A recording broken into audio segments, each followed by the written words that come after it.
Dr. Pradeep Kumar is absent. On his behalf, Dr. Vipin Rana will speak. Topic is combined intravitreal dexamethasone implant and surgery in uveitis. Dr. Suvina Narang is not there, I think. Morning, everyone. I shall be speaking on Dr. Pradeep. So the talk is combined intravitreal dexamethasone implant and surgery in uveitis. No financial disclosures. Differences in vitrectomized eye. We all know that in vitrectomized eyes there is faster dissolution of the hemorrhage oblique the implants, and there is a shorter half-life for the solutions, and there is a lesser requirement of anti-VEGF and anti-inflammatory actions. So indications for the strides in DME surgery as of now are pre-operatively as a measure to reduce vascularity, intraoperatively to prevent PVR, and post-operatively to manage post-operative CME. So what we knew till now is that deposteroid have been used at the end of the vitrectomy surgery to control inflammation and reduce post-operative complications like macular edema. And conventionally, steroid preparation is left under gas oblique silicone oil in the form of triamcinolone crystals. And there is no specific dose of triamcinolone has been described in the literatures. So what we wanted to know was to fill this existing lacunae in our knowledge regarding efficacy and safety of using FDA-approved preparations like Ozurdex compared to triamcinolone in uveitis cases undergoing vitrectomy surgery. So the background confidence for using Ozurdex was from these things that the using Ozurdex pre-PPV in cases of retinal vasculitis, which we use usually within a week to decrease the vascularization, and the injected Ozurdex at the end of the ERM in most non-idiopathic etiologies after clearing vitreous hemorrhage in RVOs, a swollen macula was dealt using Ozurdex, and post-vitrectomy long-term anti-inflammatory action. So this is a video where we can see the combined reg RD, and this surgery is being done. So this segmentation and delimitation is done, and so in such kind of cases we need to use the steroids at the end of the surgery for decreasing the inflammation. So what prompts us to use steroids at the end of surgery?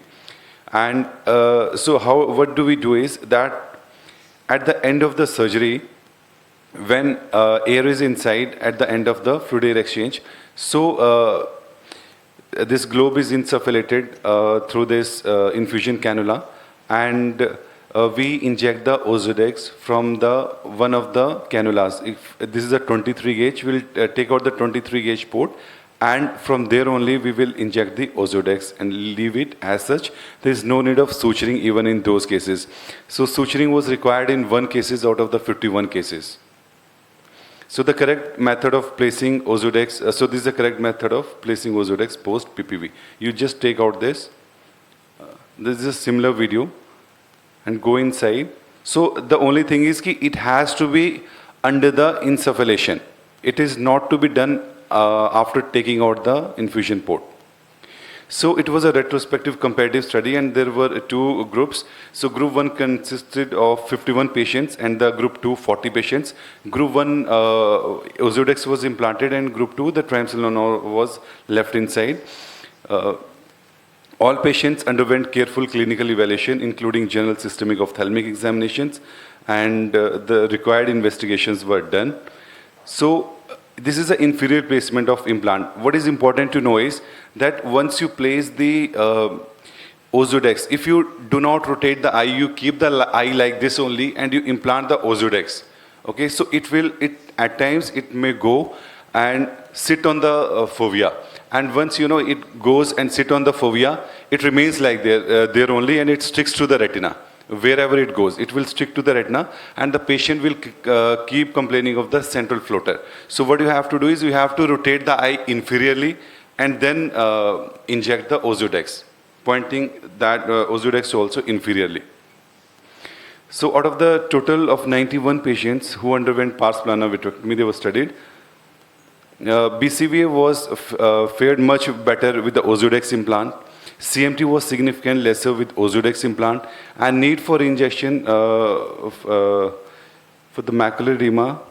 So significantly lesser with the Ozurdex implant. There was a requirement of topical NSAIDs, which was significantly lesser with the Ozurdex implant. Floaters, the complaints of floater was significantly lesser in the Ozurdex implant. What we see is that in the triamcinolone group, those particles, they keep on moving inside the vitreous cavity and the patient keeps on complaining of the floaters. So that is, once it goes inferiorly and sits there, so patient is very comfortable and there is no complaints of the floaters. So the CMT reduction was statistically significant in both the groups at all observation points compared to the baseline. Group 1 performed better at the end of the 36 weeks in terms of BCVA. There was a statistically significant difference in need for topical steroids and patients' complaints of floaters between the two groups. Ocular hypertension requiring topical hypotensis was seen in 7 cases in Group 1 and in 12 cases in the Group 2. And 1 case in Group 1 required wound suturing. So to conclude, Ozurdex implant is safe at the end of pars plana vitrectomy in uveitis patients.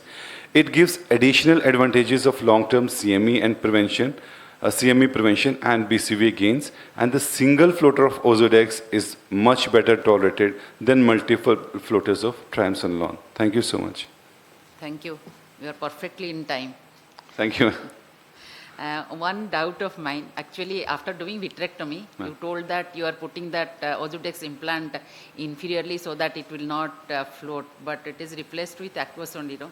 It always floats even with vitreous. Ma'am, actually, I am from ex-PGI and sir is from AIMS. So they are doing it in the AIMS, Dr. Vinod Kumar. Okay. So their technique is, what they do is, like at the end of the surgery, this is only under fluid air exchange. Under fluid air exchange, he'll take out one port of the left hand will be taken out, and the port of the right hand, he'll take out that, and through that, they will give the injection Ozurdex, and that this infusion cannula will be in situ. Okay. Now, what they do is that gas, so the gas injection is done at the after that. So in cases, so they inject pure gas. In case of C3F8, they inject 1.2, and in case of SF6, they inject 2 ml. And the air which is there inside, it automatically comes out this port through which the Ozurdex is given. Okay, that means that gas keeps this under pressure. And yes, ma'am. So the gas will keep under pressure. Okay. Okay. And if we explain also, counsel the patient also, they tolerate that implant floater. Like they are educated that yes, I will see something in front of my... So inferiorly, when they say that inferiorly, there is not much complaint of the floaters. Yeah. If you do not rotate the eye, keep it straight and then inject it, then it may sit on the fovea and it may stick to the retina. Okay. Thank you so much. Any other? Yeah. Yeah, silicone oil also they're trying.